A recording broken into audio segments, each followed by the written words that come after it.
You're not half the woman my mother is. The words from my daughter-in-law, Camille, sliced through the air that evening as I served the dessert I'd made with so much love. A profound silence fell over the dining room. My heart pounded in my chest. Without thinking, I pushed my chair back and replied, "Then she can start paying your rent."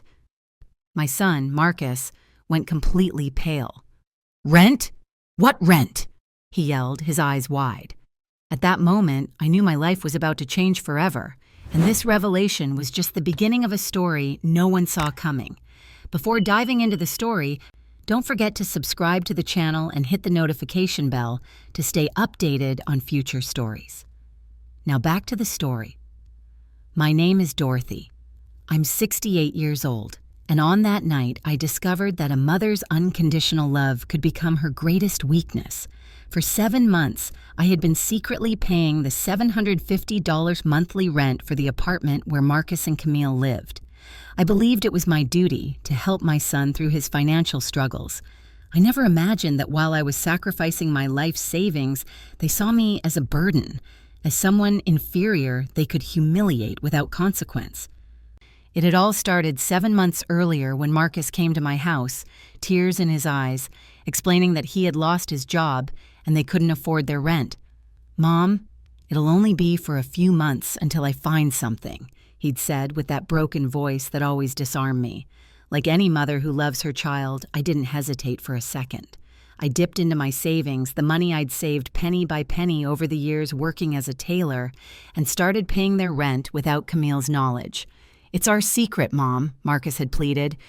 "I don't want Camille to feel bad about depending on you."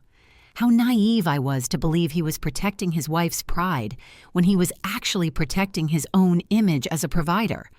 While I was counting every dollar to help them, they lived as if nothing had changed. Going out to dinner, buying new clothes, and planning vacations I knew they couldn't afford. Dinner that night had been special. I'd spent all day cooking his favorite meal, beef with gravy, roasted potatoes with herbs, and that chocolate mousse he'd loved since he was a little boy.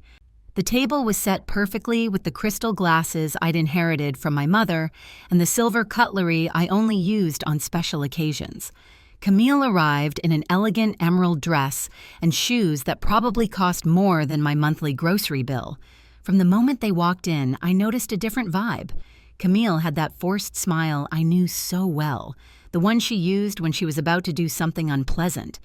Marcus seemed nervous, avoiding my gaze and constantly fidgeting with his phone.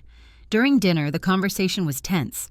Camille criticized everything: the food's temperature, my home's decor, even the candle scent in the dining room. "Dorothy, don't you think it's time you updated this place a bit?" she had commented with that condescending tone that so annoyed me. My mom's house is so much more contemporary. She has those sleek industrial pieces. I smiled, trying to maintain harmony, but inside I felt my irritation mounting. I'd lived in that house for 28 years. Every object held a memory. Every corner told a story. When it was time for dessert, I thought we could finally enjoy a pleasant moment. I'd made the mousse with such care, remembering how Marcus used to devour it as a child, telling me I was the best cook in the world. But instead of gratitude, I received those words that pierced my soul like thorns. "You're not half the woman my mother is." The impact of those words was like a slap to the face. I froze with the dessert spoon suspended in midair, feeling a lump of emotion swell in my throat. Camille looked at me with a cruel smile, as if she'd been waiting all night for the perfect moment to hurt me. Marcus lowered his head, avoiding my eyes. In that instant, I knew he had been in on his wife's plan. "Excuse me?" I managed to choke out, my voice trembling, though I knew I'd heard her perfectly. Camille leaned back in her chair with a false elegance, as if she were the owner of my house, and repeated the words with even greater cruelty. "You heard me, Dorothy. My mother is a successful, independent woman who built her own empire. She's never needed anyone. She has her own consulting firm, her mountain house in Colorado, her trips to Asia. You just know how to cook and sew." Each word hammered at my heart.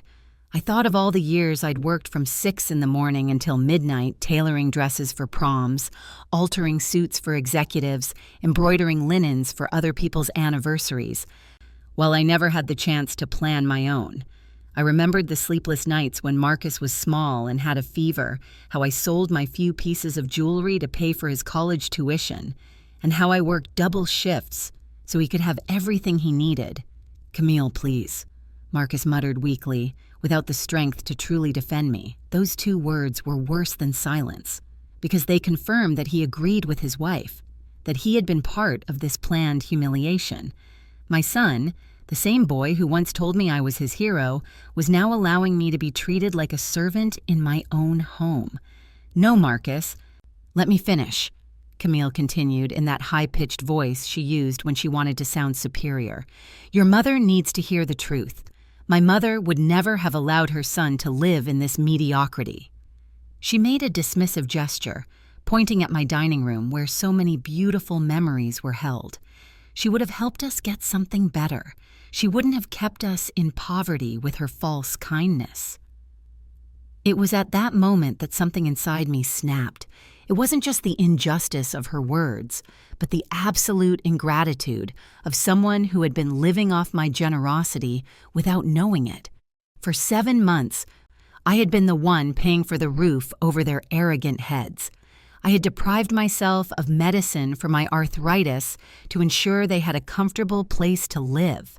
I rose slowly from my chair, feeling an adrenaline rush I hadn't felt in years. "All right, Camille," I said, with a calm that surprised me. "If your mother is so superior, if she's such a better woman than me, then I think it's time for her to assume the responsibilities a successful woman should have." Marcus looked at me confused, but Camille kept that smug smile on her face as if she'd won a battle. "Exactly, Dorothy. I'm glad you finally understand your place in this family." "Oh, I understand my place perfectly," I replied, my voice growing firmer with each word. "And my place no longer includes paying the $850 a month for your apartment at 312 Riverside Drive, Unit 5. The silence that followed was so deep I could hear the kitchen clock ticking. Marcus stood up so abruptly he knocked over his water glass. "What rent?" he yelled, his eyes wide, looking at me as if I'd spoken a foreign language. "What are you talking about, Mom?" Camille's arrogant smile had vanished completely. Now she looked at me with a mix of terror and confusion that gave me immense satisfaction. "The rent I've been religiously paying every month since January," I continued, savoring every second of their bewilderment. $850 that comes from my bank account on the 3rd of every month, plus the $70 in additional fees the landlord charges for a direct deposit. $920 in total that I pay, so you can live comfortably while you disrespect me." Marcus collapsed into his chair as if his legs could no longer hold him. "But you told me you talked to the landlord, that he was giving you time to get the money," he stammered, his voice broken. Camille looked at him with a fury I'd never seen before, as if he were to blame for ruining her moment of glory. "I lied," I admitted without a hint of remorse. "I lied because I thought I was helping my son. I thought it was temporary. I thought you would appreciate the sacrifice someday. But now I see that to you, I'm just a silly old woman who deserves to be humiliated." Camille tried to regain her composure, but her voice had lost its arrogant confidence. "Dorothy, I didn't know you— Marcus never told me that you were paying," she began to stutter, but I interrupted her, raising my hand. "I'm not interested in your excuses, dear. If your mother is as wonderful as you say, I'm sure she'll be happy to take on this responsibility. After all, a woman so successful and independent wouldn't have any problem paying for her daughter and son-in-law's rent, would she?" The irony in my voice was so evident that even Marcus flinched. The atmosphere in the dining room was so thick you could cut it with a knife. Camille glanced back and forth between Marcus and me as if she were quickly calculating the implications of what she'd just discovered. Marcus's hands were trembling, and he had started to sweat. "Mom, why didn't you tell me the truth?" he finally asked, his voice cracking. "Why did you make me believe you'd worked something out with the landlord?" Marcus's question echoed in the dining room like a painful accusation. I lied because you're my son, Marcus. Because when you came to my house crying, telling me you had lost everything and didn't even have money for food, I couldn't stand by and watch the boy I raised, the man I love more than my own life, suffer. Camille remained silent, but I could see her mind racing to process the implications of my revelation. The pink color from her expensive makeup had drained from her cheeks, and she looked ashen. Marcus ran his hands through his hair, a gesture he'd made since he was a child when he was nervous or scared. I lied, I continued, my voice growing firmer, because I thought it was temporary, because I believed that when you recovered financially and found a stable job, you would thank me. I never imagined that while I was depriving myself of medicine for my arthritis, while I stopped buying meat to save those $850 a month, you two were plotting how to humiliate me in my own home. Marcus tried to interrupt me, but I raised my hand to silence him. No. Now you're going to listen to me, Marcus. For 7 months, I've been eating beans and toast for dinner, Dean. I've been wearing the same pair of broken shoes because I didn't have money for new ones. You know what I did last week? I sold your father's pocket watch. That watch I'd kept as my most prized treasure just to pay your rent and have some food in my fridge. Tears welled up in my eyes, but they were tears of rage, not sadness. I sold the only physical memory I had of my husband, of the man who had loved me for 32 years, to support a couple who considered me inferior, mediocre, and unworthy of respect. Camille finally found her voice, though it was small and shaky now. Dorothy, I didn't know. Marcus never told me that you were paying. But I cut her off with a look that could have melted steel. Of course you didn't know, dear, because your husband chose to lie to you too. He preferred for you to believe that he had earned the money on his own rather than admit he was depending on his mediocre mother. I spat out the word mediocre with such venom that Camille visibly recoiled. Marcus finally exploded. Mom, I never wanted it to be this way. You insisted. I didn't ask you to sacrifice so much. His voice sounded desperate, like a child caught in a lie, but his words only fueled my fury. I insisted, I yelled, finally losing my composure. You came to my house sobbing like a 6-year-old. You told me you couldn't even afford milk, that Camille was crying every night from the shame of not being able to pay the bills. What kind of mother would I have been if I had closed my door on you? The silence that followed was devastating. Marcus looked at Camille with a look of reproach that she returned with equal intensity. It was clear that there were secrets and lies on both sides, and that neither of them had been completely honest with the other. You know what hurts the most, Marcus? I continued, feeling the tears streaming down my wrinkled cheeks. It's not the money. It's not the sacrifice. It's that for all these months, every time you came to visit, I saw contempt in your eyes. Camille criticized my house, my food, my clothes, my manners, all while not knowing that my money was paying for her roof. And you? You just let her do it. Marcus tried to approach me, but I took a step back. Mom, please let me explain. There's nothing to explain. I cut him off sharply. The explanation just came out. Your wife believes I'm not half the woman her mother is. Well, then her mother can show what kind of woman she is by taking care of her responsibilities. Camille finally found some courage to speak, though her voice still trembled. Dorothy, my words were said in a moment of, I was upset about other things.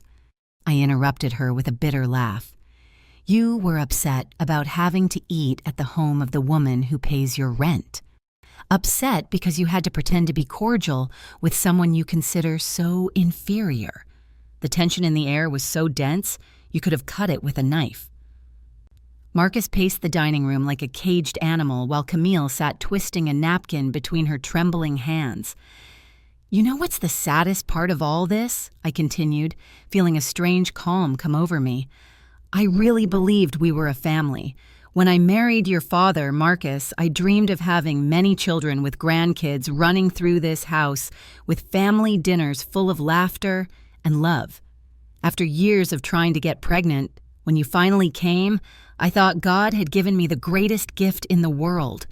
Marcus stopped and looked at me, his eyes full of tears. "Mom, I love you. You know I love you. Love isn't just words. Son, love is actions. It's respect. It's protection. When your wife insults me and you stay silent, when you let her humiliate me in my own home, when you lie to me to hide that you depend on me financially, that's not love. That's convenience." Camille stood up abruptly, knocking over her chair. "That's enough. I'm not going to stand here and listen to this sermon. Marcus, we're leaving now." Her voice had regained some of her usual arrogance, but I could see the panic in her eyes. "No," Marcus said firmly, surprising us both. "We're not leaving until we sort this out. Mom, please sit down." "We need to talk like adults." But I had already made my decision. "There's nothing left to talk about, Marcus. The cards are on the table. Your wife has made her feelings about me very clear, and you have shown that you agree with her. Starting tomorrow, I will no longer be paying your rent. If Camille's mother is as superior as she says, I'm sure she'll find a way to help you." "But Mom, you can't do that," Marcus cried, and for the first time all night, I saw real terror in his eyes. "We don't have the money. I was fired 3 weeks ago. I was going to tell you after dinner." Marcus's words hit the dining room like a bomb. "You were fired 3 weeks ago?" I repeated slowly, a new wave of betrayal washing over me. "And you didn't tell me anything. You allowed your wife to humiliate me, knowing that you were completely dependent on me." My voice broke on the last word, not from sadness, but from a rage so profound that my hands were shaking. Camille turned to Marcus, her eyes blazing with fury. "What? You were fired 3 weeks ago and you didn't tell me? I've been spending money as if everything were normal while you—" She couldn't finish the sentence. She put her hands over her face and began sobbing dramatically like an actress in a soap opera. "Camille Yee." "Please let me explain," Marcus began, but she cut him off with a gasp. "Don't tell me to calm down. Just yesterday I bought those $350 shoes. Last week I booked the resort for my birthday. Marcus, we're broke and you let me spend like an idiot." Her tears had completely ruined her makeup, and now she looked exactly like what she was, a desperate and terrified woman. I watched the surreal scene, feeling a strange mix of satisfaction and pain. For months, I had carried the weight of supporting this couple, and now they were finally facing the reality of their situation. Marcus looked defeated, his shoulders slumped, and his face in his hands. "You know what's the most pathetic part of all this, Marcus?" I said, with a calm that surprised me. "Even now, after discovering that you've been lying to me and humiliating me, my first instinct is to ask if you need help. That's what a mother does, son. That's what unconditional love does." Marcus looked up at me, and for a moment I saw the little boy who used to run to me when he had nightmares. "Mom, I lost my job because I was late 4 times in a row. Camille had been sick and I had to take care of her. Take her to the doctor." And Camille cut him off with a murderous look. "I wasn't sick. I had appointments with my esthetician for my facial treatments. Don't use me as an excuse for your irresponsibility." The mask had fallen completely. The elegant, superior woman who had arrived at my house had disappeared, revealing someone vulgar and desperate. "Facial treatments?" I asked in disbelief. "Are you telling me my son lost his job because he had to take you to facial treatments while I sold my jewelry to pay for your roof?" A laugh so bitter it scared me, escaped my throat. Marcus approached me, his hands outstretched in a pleading gesture. "Mom, please. I know I made mistakes. I know I failed you, but you can't abandon us now. Yeah, we have nowhere to go. Camille's parents are in Asia." And Camille interrupted him again. "My parents aren't in Asia, they're in town. You told me to tell you we were fine so they wouldn't worry." One lie after another was being peeled back like the layers of a rotten onion. "And how many jobs have you lost, Marcus?" I asked in a voice so low I could barely hear it. "How many times have you lied to me?" The silence that followed was deafening. Marcus couldn't look me in the eyes, and Camille had started to sob again, but this time it was more genuine, as if she had finally understood the magnitude of their situation. 4 jobs in the last 3 years. Marcus finally admitted, his voice broken. "I always found excuses. I always told you it was temporary, that companies were restructuring." He paused and looked at me with those eyes that were once my whole world. "Mom, I have a problem. I think I have a real problem." For the first time all night, I felt something akin to compassion. My son wasn't just a liar. He was someone who needed professional help. But compassion didn't erase the betrayal. It didn't heal the wounds his words and his wife's words had opened in my heart. "Marcus," I said slowly, "admitting you have a problem is the first step. But I can't keep being your safety net while you do nothing to change. I can't keep sacrificing my well-being to maintain a life based on lies." Camille stood up abruptly, wiping her tears with the sleeve of her emerald dress. "This is ridiculous, Dorothy. You're his mother. Mothers don't abandon their children. My mother would never do this to me." The arrogance had returned to her voice like a defensive armor. "Your mother has never had to deal with this because you've never told her the truth," I replied with an icy calm. "And you're right about one thing, Camille. Mothers don't abandon their children. But I'm not abandoning my son. I'm stopping him from using me." Marcus approached me and took my hands in his. They were cold and trembling. "Mom, I promise I'm going to change. I'm going to get help. I'm going to find a job. I'm going to make things right this time. Just give me one more chance." I looked at those hands once, so small that I'd held when he learned to walk, when he was afraid of the dark, when he needed comfort after a nightmare. "Marcus, how many last chances have I given you? How many times have you made me the same promise?" He couldn't answer because we both knew the answer. I had lost count of the times we'd had this very conversation, of the broken promises and crushed hopes. "Your lease is up next month," I announced, gently pulling my hands from his. "You have 28 days to find a solution. After that, I will no longer be responsible for your housing." Camille stormed toward the door. "Let's go, Marcus. I'm not staying here to be humiliated by a woman who doesn't understand what family means." But Marcus didn't move. "Camille, you can go if you want. I need to talk to my mother." His voice had a firmness I hadn't heard in years, and for a moment, just for a moment, I saw a glimmer of the man he could have been. Camille stopped dead in her tracks when she heard Marcus's words. She turned slowly, her expression a mix of disbelief and pure fury. "You're asking me to leave after everything I've sacrificed for this marriage?" Her voice had become shrill, almost hysterical, and she gesticulated with her hands as if conducting an invisible orchestra. "Camille, please, I need to sort this out with my mom. Too much has happened tonight."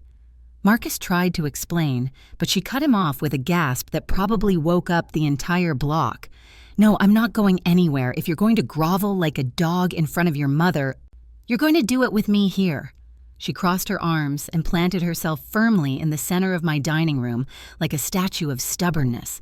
"Besides, this conversation affects me directly. If she stops paying our rent, where are we going to live? In a homeless shelter?" I watched the scene with a mix of fascination and horror. In a single night, I had seen the perfect facade this couple had built crumble, revealing the lies they had been weaving for months. It was like watching a car crash in slow motion. Terrible, but impossible to look away from. "Camille," I said finally, "I think you've said enough for one night. You've made it very clear what you think of me, and I've been equally clear about what I think of the two of you. There's not much more to discuss."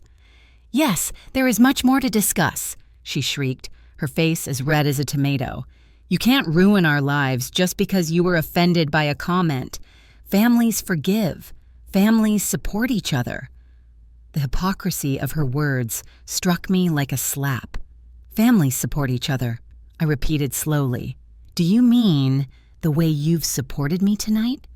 Or the way Marcus has supported me by lying about his employment? Or maybe you mean the way you've supported me by letting me sacrifice my savings while you live like nothing's wrong." Marcus sat down heavily in one of the dining chairs, his head in his hands. "Mom, I know we've made terrible mistakes.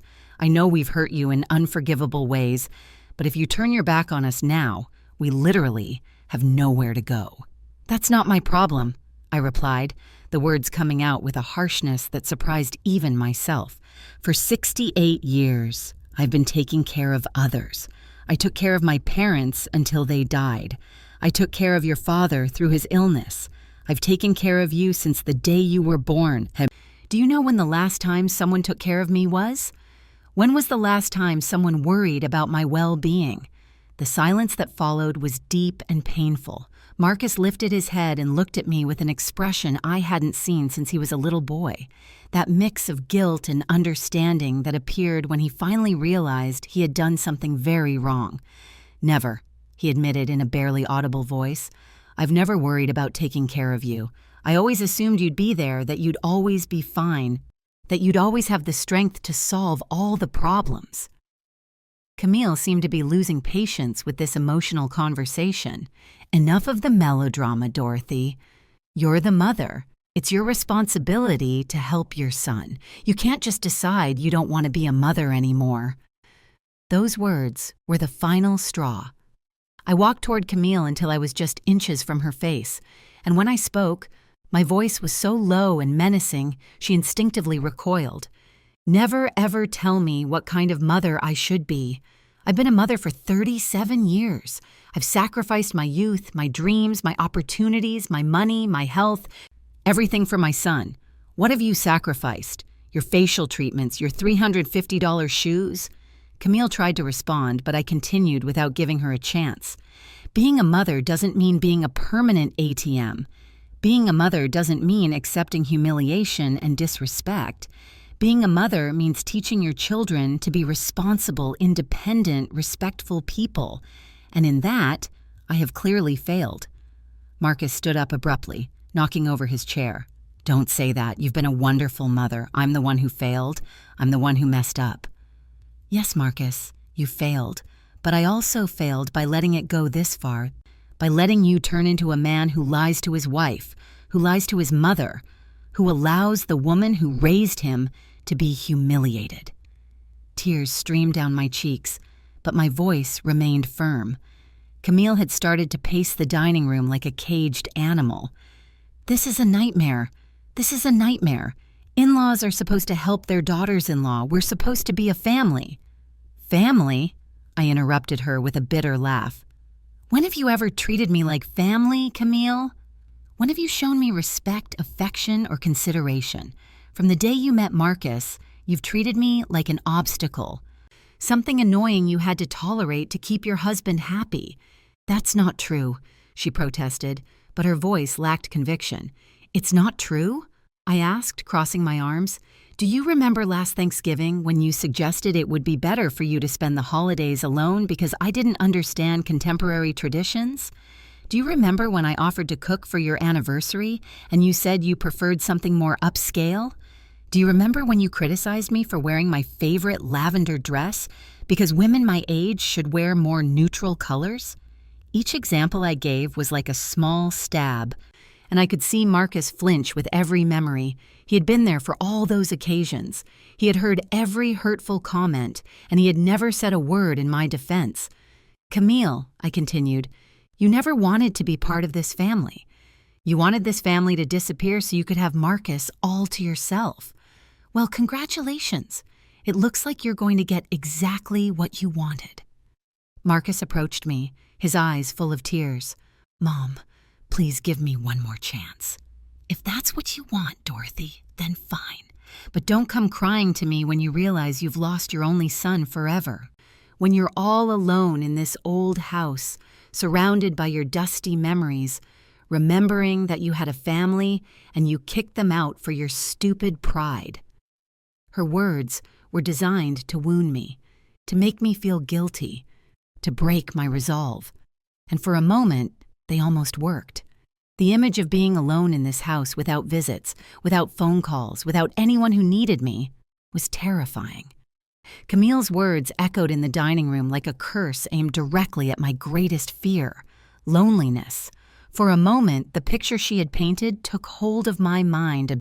I saw myself in this empty house without the laughter of grandchildren who never came, without Sunday phone calls, without anyone to remember my birthday.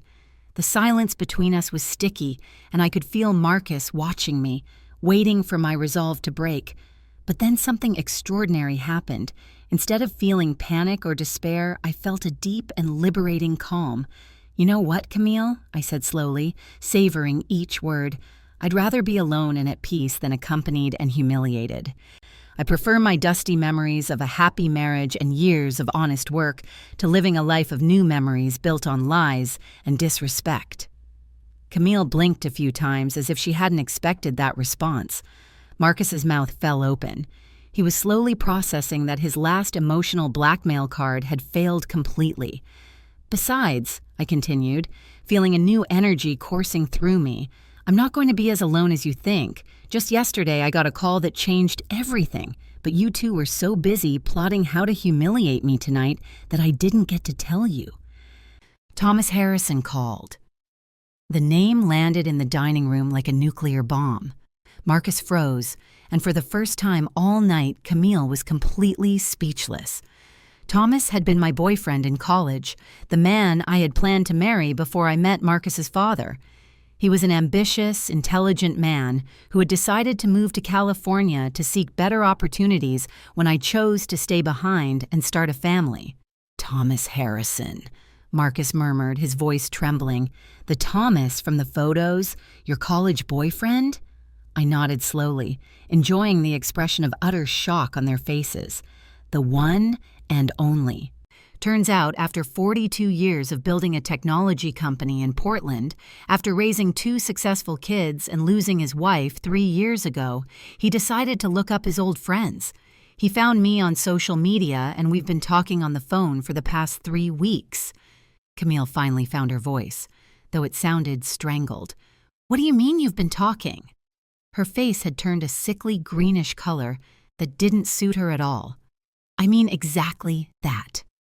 We've been talking every day, reminiscing about old times, catching up on our lives, our fulfilled and unfulfilled dreams. And last night he made me an offer that took my breath away." Marcus approached me with hesitant steps. "What kind of offer, Mom?" I smiled for the first time all night, a genuine smile that came from the depths of my heart. He invited me to spend 6 weeks at his home in Portland. He says he wants to show me Oregon, introduce me to his kids, and that he's always wondered what would have happened if... I left the sentence hanging, enjoying the absolute silence that had taken over the dining room. "But Mom," Marcus stammered, "you can't go with a man you haven't seen in 42 years. What if he's a scammer? What if he's lying to you? What if, Marcus?" I interrupted him with a surprising firmness. "What if he turns out to be a liar just like you? What if he uses me just like you have? At least with Thomas, I'll be on an adventure, seeing new places and being valued for who I am, not for what I can give financially." Camille had collapsed into a chair, her face in her hands. "This can't be happening. This is a nightmare. You can't be serious about leaving with a stranger." "Thomas isn't a stranger to me.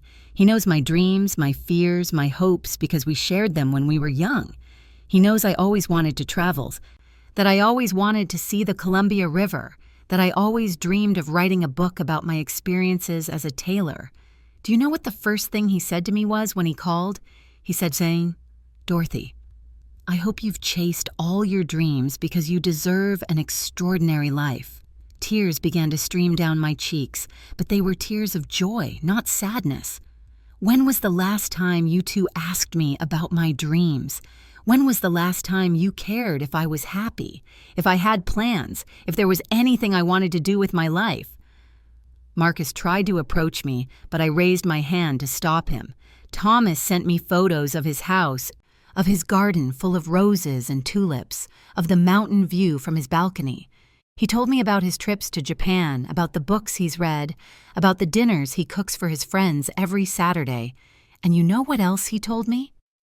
Camille lifted her head to look at me, her eyes red and full of resentment. "What did he tell you?" "He told me that a woman my age and with my experience is a treasure. He said, I have stories to tell, wisdom to share, and love to give. He told me that any man would be lucky to have my company, my conversation, my affection. My voice broke slightly as I remembered those words that had healed wounds I didn't even know I had. After I hung up that call, I sat in my kitchen and cried for 2 hours. But I didn't cry from sadness. I cried from relief. I cried because someone had finally reminded me that I am more than a mother, more than a provider, more than a free maid. I am a woman with my own value. Marcus had gone ashen. Mom, please don't make any hasty decisions because of what happened tonight. Thomas might just be saying what you want to hear. Scammers are very clever. Stop it! I yelled, with a force that surprised even me. Stop trying to control my life. Stop telling me what I can or can't do. For 37 years, I've lived for you. I've made every decision thinking about your well-being, your future, your happiness. For the first time in decades, I'm going to make a decision, thinking about myself. The silence that followed was deafening. Marcus had collapsed into a chair, his head in his hands, sobbing like a small child. Camille looked at me with a mix of hatred and terror, as if she had seen a ghost. You know what else Thomas told me? I continued, feeling my confidence grow with every word. He said he'd kept a photo of me from when we were 22, the one where I'm wearing the blue dress with yellow daisies that I made myself. He told me that all these years, especially after his wife died, he would look at that photo and wonder if I had been happy, if I had managed to fulfill my dreams.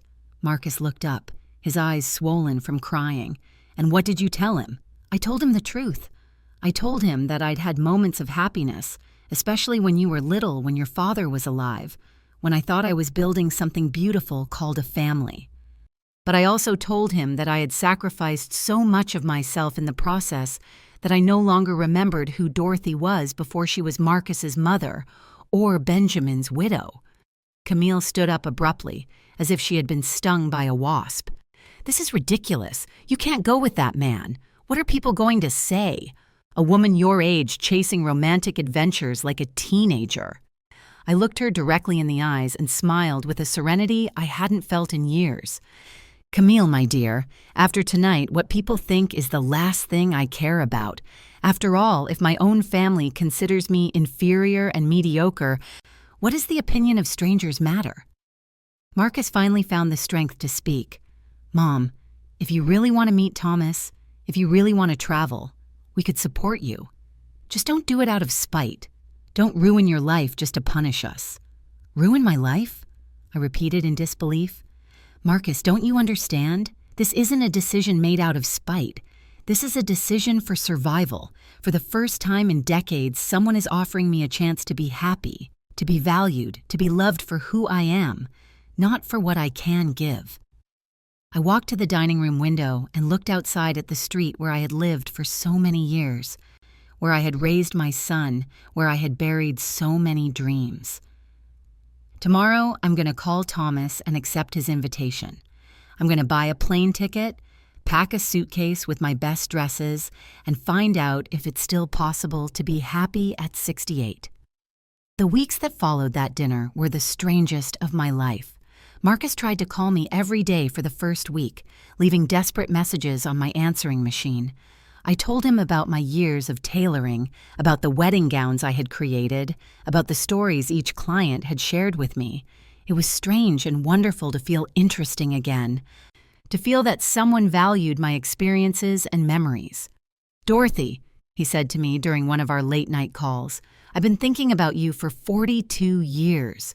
When I married my wife, when my kids were born, when I built my company, there was always a part of me that wondered what would have happened if I'd been brave enough to ask you to come to California with me. His words filled me with a warmth I hadn't felt in decades.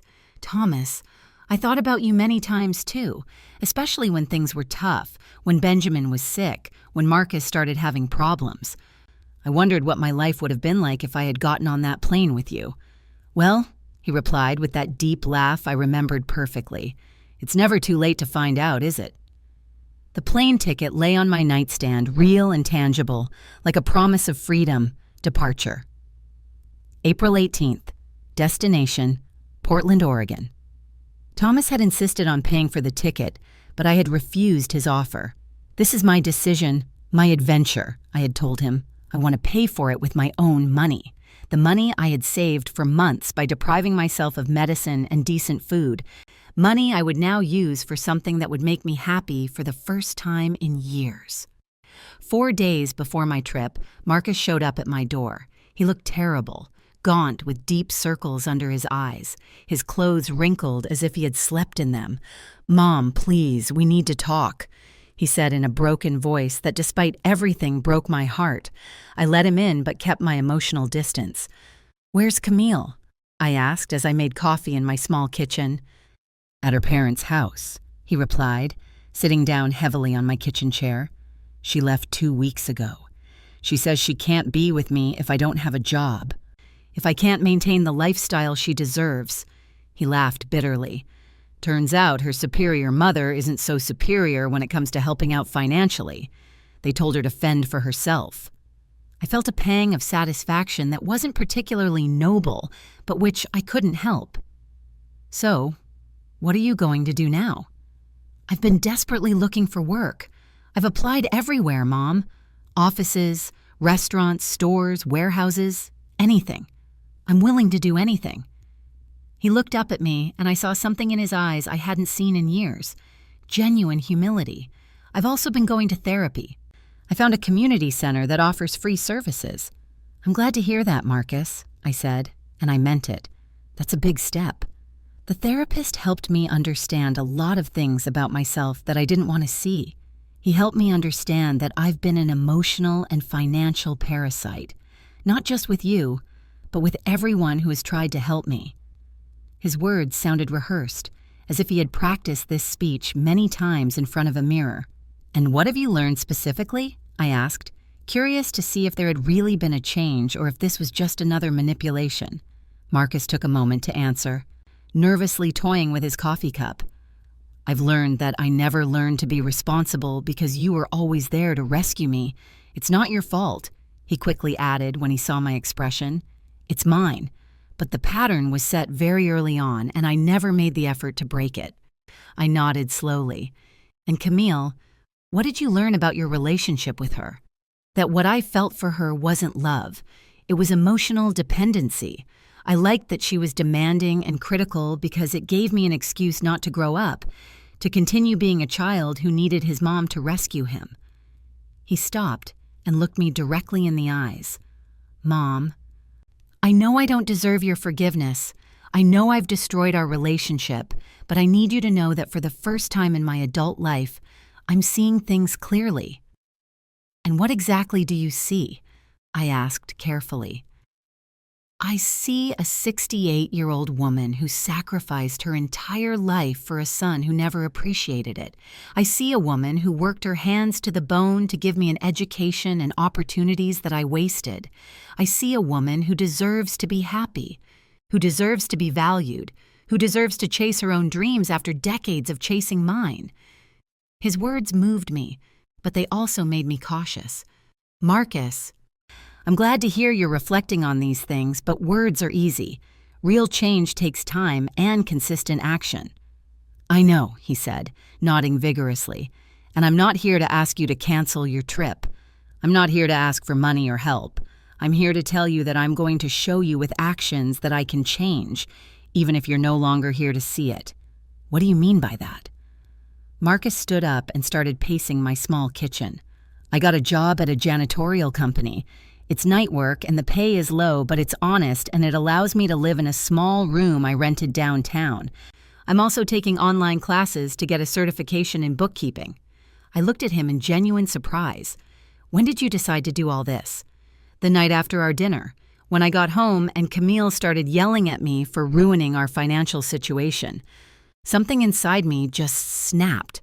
I realized I was 37 years old and had never been responsible for my own life. Not for a single day."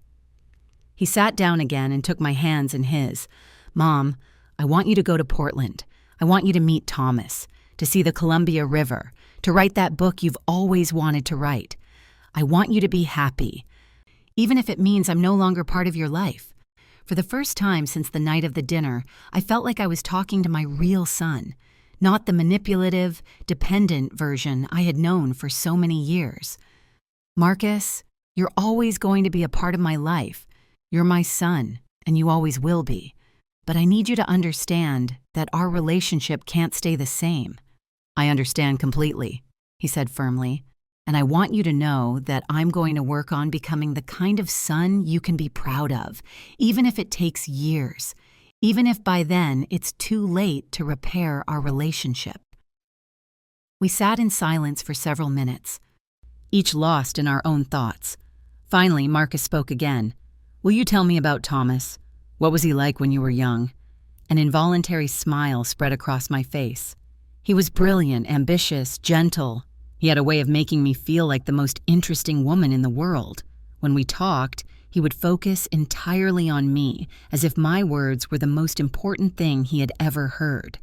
Why didn't you go with him when he moved to California? Because I was afraid, I admitted. Afraid of leaving everything I knew, afraid of failing, afraid of not being good enough for him. And then I met your father, and he represented security, stability, a predictable life. I paused. I don't regret choosing your father. He was a good man and we had beautiful moments. But now I have a second chance to find out what would have happened if I had been braver. Marcus nodded slowly. Do you think Thomas has really thought about you all these years? Or do you think he's idealizing the past? Marcus's question made me think deeply. You know, Marcus, I've asked myself that same question every night since Thomas contacted me. Is what he feels real, or are we just two old people idealizing a youthful love? I stood up and walked to the window, watching the garden where I had planted tulips so many years ago. But then I realized that it doesn't matter. What do you mean it doesn't matter? Marcus asked, genuinely curious. It doesn't matter if what we feel is nostalgia, idealization, or true love. What matters is that for the first time in decades, I feel alive. I feel valuable. I feel like a woman who deserves to be courted, admired, respected. I turned to look at him. When was the last time I felt that way? When was the last time anyone made me feel special just for being me? Marcus lowered his head, ashamed. I never made you feel that way, did I? I always took you for granted. Something that would always be available no matter how I treated you. Exactly. And it wasn't just you, Marcus, your father too. Toward the end of our marriage, he started to see me only as the woman who cooked, cleaned, and took care of him when he was sick. I stopped being Dorothy and became just Benjamin's wife, and then just Marcus's mother. At that moment, my phone rang. It was Thomas calling at the time we had agreed on, as always. I looked at Marcus, who nodded, indicating I should answer. "Hello, beautiful," Thomas's voice said through the phone, and I immediately felt that familiar warmth spreading through my chest. "How was your day?" "Interesting," I replied, smiling despite the tension. "My son is here, Marcus. Would you like to say hello to Thomas?" Marcus froze for a moment, but then slowly nodded. I put the phone on speaker. "Thomas, I'd like you to meet Marcus, my son. Marcus, this is Thomas Harrison." "Hello, Marcus." Thomas's voice sounded warm and confident. "It's a pleasure to finally talk to you. Your mother has told me a lot about you." "Hello, sir," Marcus replied, his voice uncertain. I want to apologize for the way I've treated my mother. I know you must have a terrible opinion of me." "Marcus," Thomas replied calmly, "we've all made mistakes in our lives. What matters is what we do when we recognize them." "Yes, sir. It is complicated, but I'm starting to understand that my mother deserves to be happy, even if that means big changes in our lives." "That's a very mature response," Thomas replied with approval. "I'll tell you something, Marcus. I have 2 kids, all adults, and it took them years to understand that their parents are complete people with their own needs and desires, not just eternal providers of support and resources." Marcus looked at me in surprise. It was clear he hadn't expected Thomas to be so direct yet so understanding at the same time. "Mr. Harrison," Marcus continued, "can I ask you what your intentions are with my mother?" Thomas chuckled softly. "That's a fair question. My intentions are to get to know the woman the girl I fell in love with 42 years ago became. My intentions are to show her beautiful places, to introduce her to my kids, to cook for her, to listen to her stories, and perhaps, if we both decide we want to, build a deep friendship or something more. And if things don't work out as you expect, Marcus asked, then we will have had a beautiful adventure. We will have closed a chapter that was left open for decades, and your mother will have had a well-deserved vacation in Oregon. There's no pressure, Marcus. No unrealistic expectations. Just two older people giving themselves a chance to rediscover joy. Marcus visibly relaxed. Thank you for being so honest, sir. Call me Thomas, please. And now, if you'll excuse me, I'd like to speak with your mother alone for a moment. Marcus nodded and walked to the living room, giving me privacy for my phone call. How do you feel after talking to him? I asked Thomas once we were alone. I feel good. He seems to be a young man going through a moment of growth. That speaks well of how you raised him, Dorothy. Children who never face difficulties never learn to be resilient. His words reassured me more than I expected. Thomas, are you sure you want to involve yourself in your peaceful life with a woman who has so much family drama? Dorothy, my dear, we all have family drama at our age. One of my sons got divorced 2 years ago and moved back into my house with his 3 small kids. My daughter is having a midlife crisis and calls me crying every Thursday. My youngest son is struggling with a gambling problem that's affecting his marriage. He laughed softly. Family drama is a part of life. The difference is how we handle it and how you're handling it with clear boundaries and with firm love, and by always remembering that your kids are adults, responsible for their own decisions and consequences. That's something you seem to be learning to do as well. After hanging up with Thomas, Marcus and I continued talking late into the night.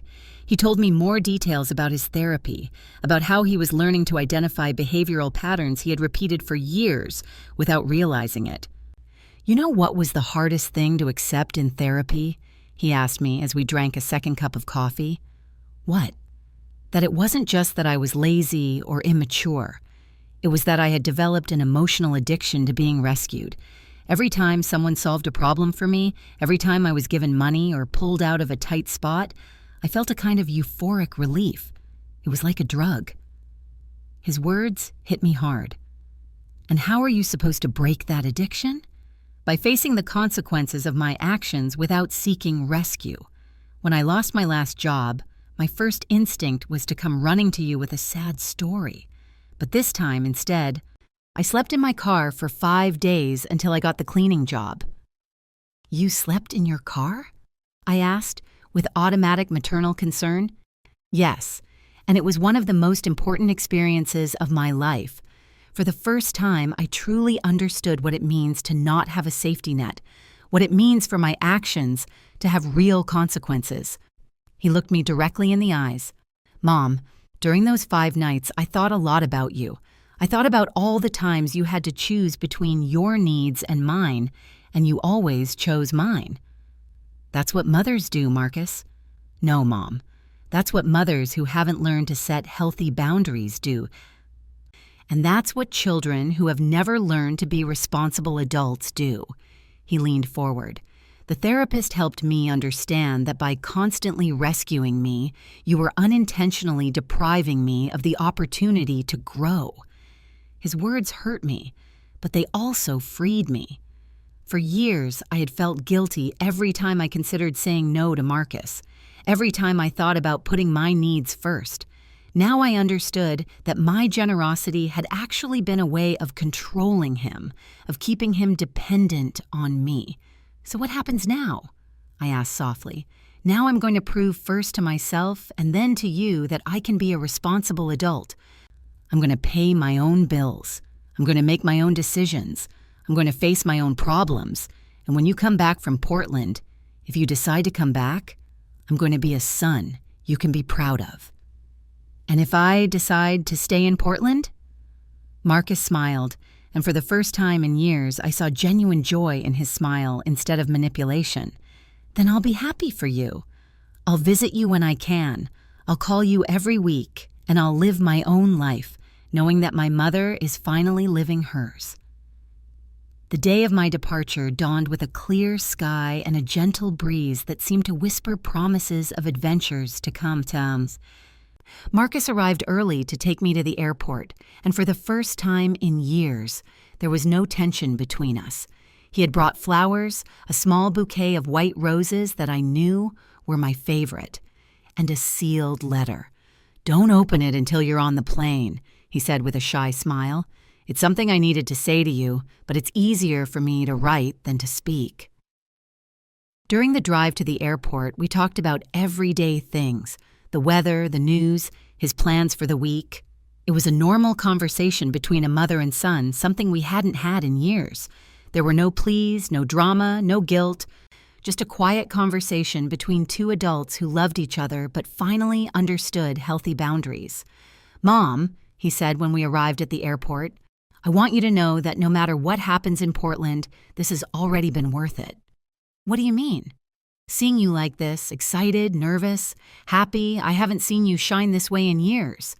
He helped me take my suitcase out of the car, a suitcase I had carefully packed with my best dresses, including a new jade green one I had bought especially for this trip. At the airport, Marcus walked me to the security gate. When it was time to say goodbye, then we hugged with an intensity we hadn't shared since he was a little boy. "I love you, Mom," he whispered in my ear. "Have fun, fall in love, be happy. You deserve it more than anyone in the world. I love you too, son, and I'm proud of the man you're becoming." Once on the plane, I opened Marcus's letter with trembling hands.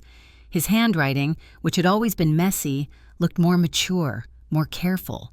"Mom," it began, "during these past few days, I've been thinking about all the times you were a hero without me noticing. When you worked double shifts to pay for my school supplies, when you sold your new sewing machine to buy me a computer, when you pretended not to be hungry so I could eat more, when you stayed up all night taking care of me when I was sick. All those moments of silent love that I took for granted. Now I understand that being a mother doesn't mean sacrificing yourself until you disappear. It means loving enough to teach independence. It means being brave enough to let go when it's time. Thank you for finally loving me enough to let me grow up. Fly high, Mom, literally and figuratively, with all my love and respect, Marcus. P.S. Thomas is a lucky man to be meeting the most extraordinary woman in the world. Tears streamed down my cheeks as I put the letter back in my purse. Through the plane window, I could see the clouds stretching out to infinity, and for the first time in decades, I felt that my future was just as infinite. Thomas was waiting for me at the Portland airport with a bouquet of yellow tulips and a smile I recognized immediately, even though he had more wrinkles and his hair was completely silver. When he saw me, his face lit up with the same joy I remembered from our college days. "Dorothy," he said when we hugged, "you're even more beautiful than I remembered." The days that followed were like living in a dream. Thomas took me to see the Oregon coast, where for the first time in my life I could see the Pacific stretching out to the horizon. He introduced me to his kids, who welcomed me with a genuine warmth that moved me deeply. His youngest daughter, Rachel, said, "Dad hasn't smiled like that since Mom died. Thank you for bringing back his joy." Thomas cooked for me every night, elaborate dinners that we savored on his balcony while watching the sunset. I'm not a retired tech executive. I'm just Thomas, the man who fell in love with a brilliant girl 42 years ago and never forgot her. His words went straight to my heart because they expressed exactly what I felt with him. I wasn't Marcus's sacrificial mother.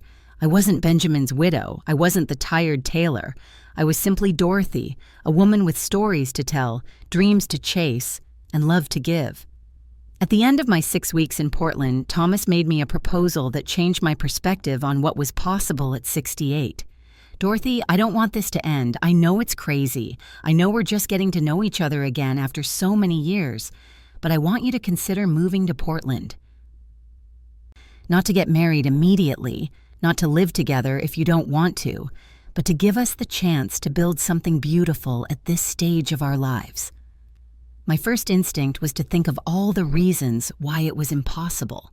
My house, my few friends, my life in my hometown.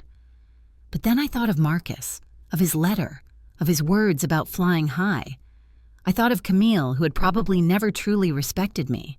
I thought of all the years I had lived for others, putting my own dreams on hold. What if things don't work out, I asked. Then we will have had a beautiful adventure. But Dorothy, what if they do work out? What if after a lifetime of putting others first, you finally have the opportunity to be completely happy? That night, I called Marcus to tell him about Thomas's proposal. His response surprised me and filled me with pride. "Mom, are you happy with him?" "Happier than I've been in decades. He treats me well, he respects me, he makes me feel valuable every day." "Then stay. Build the life you deserve. I'll be fine. In fact, I'll be better knowing that you're finally living for yourself." 8 months later, I was packing my most cherished belongings in my old house, getting ready to move to Portland permanently. Marcus helped me with the entire process, demonstrating a maturity and responsibility that filled me with hope for his future. "You know what the most ironic part of all this is?" he said to me as we packed up the family photos. "What?" "That by letting you go, I feel like I've finally gotten you back. Not as the mother who constantly rescues me, but as the extraordinary woman you always were, but whom I never bothered to truly get to know." As I write this story from Thomas's balcony, watching the mountains and waiting for him to come back from the market where he's gone to buy ingredients for the dinner we will cook together, I reflect on all that has changed. Marcus is successfully building his own life. He got a promotion at his job. He moved to a better apartment and is dating a woman who challenges him to be a better person instead of enabling his dependency. Camille, he told me, married an older man who can maintain her lifestyle, which is probably for the best for everyone. And me, I finally learned that it's never too late to be happy. I learned that self-love isn't selfishness, but the foundation for being able to love others in a healthy way. I learned that a 68-year-old woman can have adventures, can fall in love, can start over. Thomas and I got married last month in a small ceremony on the beach with his kids and Marcus as witnesses. Marcus cried throughout the entire ceremony, but they were tears of joy. "I never thought I'd see my mother marry for love," he told me afterward. "I always assumed your marriage to Dad had been just for convenience and family." Now, when I look back at that terrible night when Camille humiliated me in my own home, I see it as the greatest gift I could have received because it was that humiliation that finally woke me up. It was that humiliation that showed me I deserved more than. It was that humiliation that gave me the courage to chase the happiness I thought I had lost forever. And you, what would you do if life gave you a second chance to be completely happy? Would you have the courage to take it no matter what others think? Because believe me, it's never too late to start over. Thank you for following this story to the end. Don't forget to subscribe to our channel to join us in future stories. If you want to watch another story that teaches you about life, click the video on screen.